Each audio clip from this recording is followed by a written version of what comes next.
$200 million split across 2 fights, one in the octagon, one in the boxing ring, the biggest crossover deal in combat sports history. And according to Conor McGregor, it almost happened, with Terence Crawford, one of the greatest pound-for-pound boxers on the planet. McGregor revealed the entire story this week on the Ariel Helwani Show. The phone call, the number. The reason Crawford said no. Tonight, we break down everything about this jaw-dropping reveal, what it tells us about the future of combat sports crossovers, and why McGregor's UFC return against Max Holloway in 3 weeks just got even more interesting. Let's start with exactly what happened, because the story McGregor told is genuinely remarkable. Speaking on the Ariel Helwani Show, McGregor explained that Saudi Arabian boxing financier Turki Al-Sheikh, the man behind some of the biggest boxing events of the past several years, helped set up a direct phone call between McGregor and Terence Crawford. The pitch, according to McGregor, was a 2-fight series unlike anything combat sports has ever produced. The first bout would be contested under MMA rules in the octagon. The second would be a traditional boxing match. Combined value, $200 million. McGregor recounted the phone call in colorful detail, describing how he greeted Crawford and laid out the offer directly, emphasizing the scale of the money and the historic nature of the proposed series. According to McGregor, Crawford's answer came back almost immediately. No hesitation, no real negotiation, just a clear and direct rejection.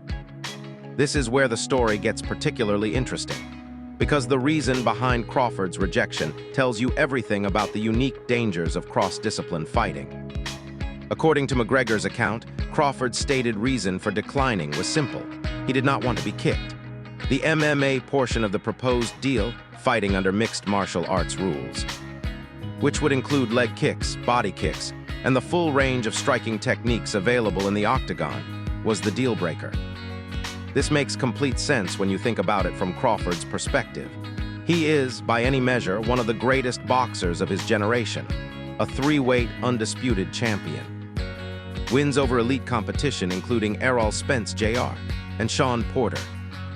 His entire career, his entire skill set, has been built around boxing's specific rule set.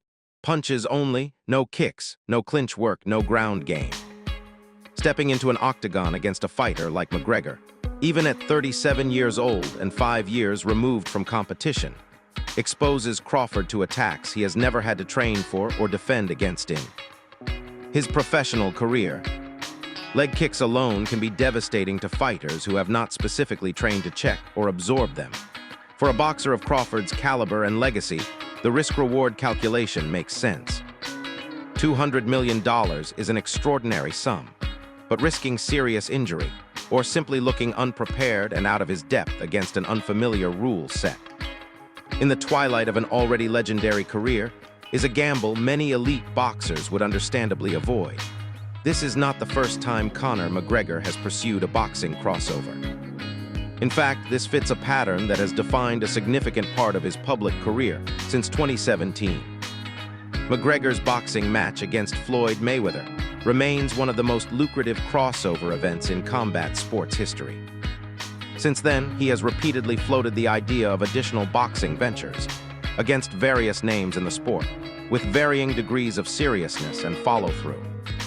According to reporting around this story, McGregor has grown somewhat frustrated with what he describes as the one-sided nature of typical MMA to boxing crossover bouts, situations where an MMA fighter steps into a boxing ring against a dedicated boxer and faces a significant disadvantage due to the difference in skill specialization. This context makes the proposed Crawford deal particularly interesting. McGregor's reported insistence on an MMA fight first, before any boxing match, suggests an attempt to create a more genuinely 2-way crossover. Make the boxer face MMA rules. Make the MMA fighter face boxing rules. 2 completely different tests for both men, rather than one lopsided spectacle.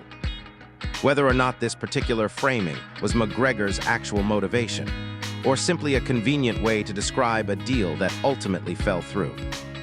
It raises a genuinely interesting question about how future crossover events might be structured to feel more competitively legitimate to fans and bettors alike. Let's take a moment to appreciate exactly who Terence Crawford is, because understanding his stature in boxing makes this story even more significant. Crawford is widely regarded as one of the very best pound-for-pound boxers of his generation. He became a three-weight undisputed champion, meaning he held every major title in 3 separate weight divisions. A remarkably difficult achievement that very few boxers in history have accomplished. His resume includes a win over Errol Spence Jr.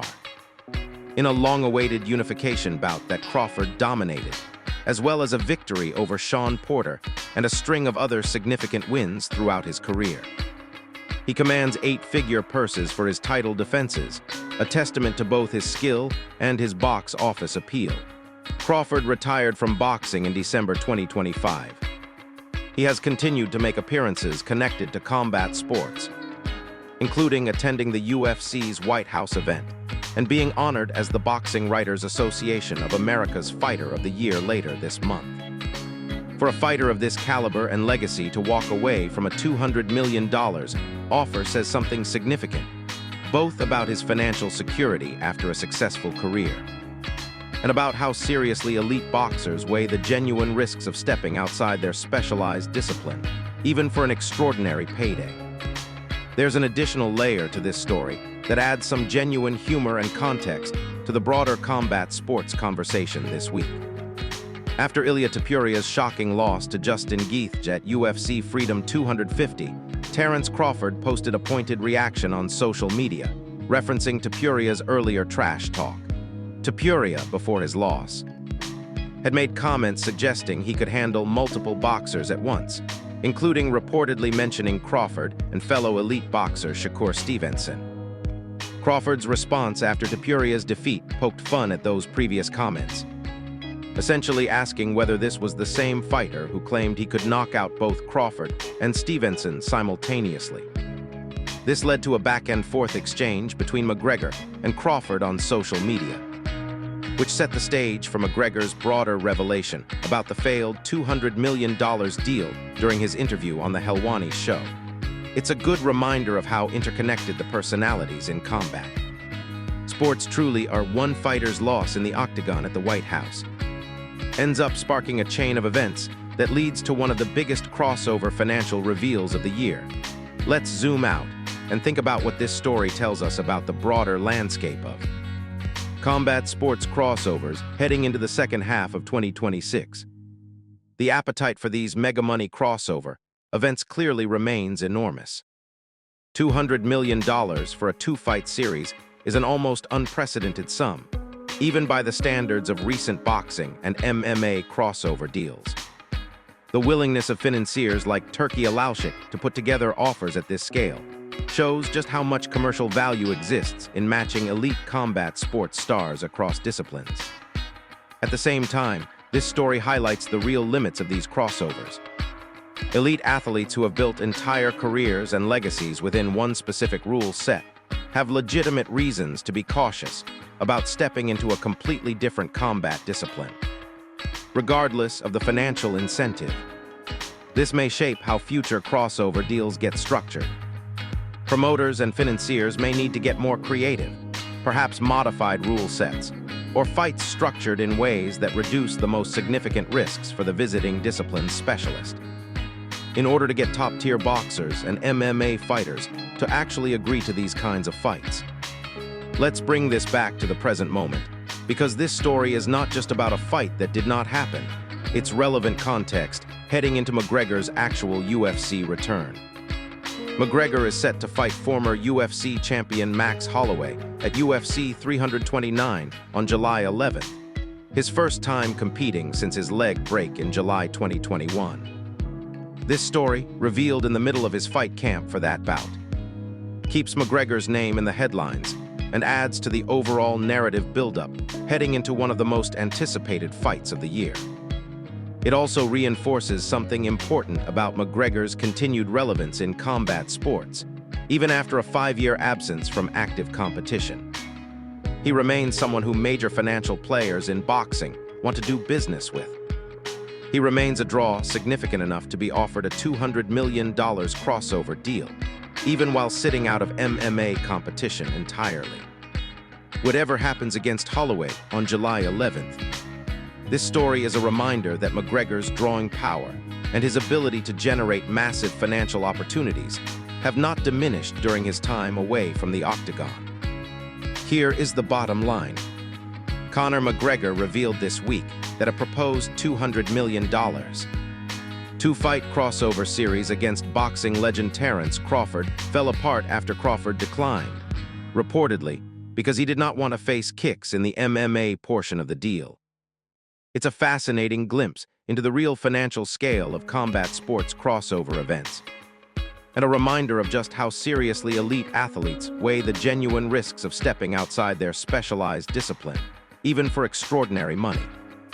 And with McGregor's actual UFC return against Max Holloway now just 3 weeks away, this story adds one more layer of intrigue to an already massive month for the biggest star in MMA history. Tell me in the comments, would you have wanted to see McGregor versus Crawford? And do you think Crawford made the right call turning it down? Subscribe and hit the bell. Our full UFC 329 preview drops this week.